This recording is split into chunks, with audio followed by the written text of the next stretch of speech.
సంక్షేమ పథకాలను, బిల్డింగ్ వర్కర్లకు, ఆటో వర్కర్లకు సంక్షేమ బోర్డును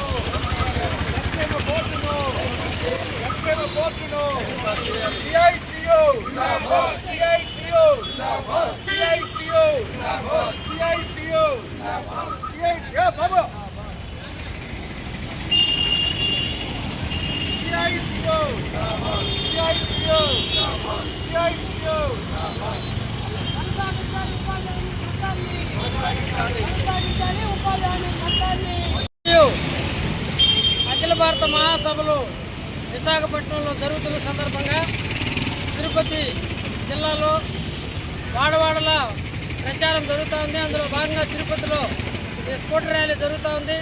ఈరోజు కేంద్ర ప్రభుత్వం కార్మిక వర్గం మీద తీవ్రమైన దాడులు చేస్తుంది. కార్మికులు పోరాడి సాధించుకున్న చట్టాన్ని 4 లేబర్ కోర్టుగా తెచ్చి 8 గంటల పని విధానాన్ని, ఇతర సమస్యలన్నింటినీ కూడా ఈరోజు వాళ్ళు సాధించుకున్న హక్కులన్నీ కూడా కాలరాజీని పరిస్థితి చూస్తూ ఉన్నాం.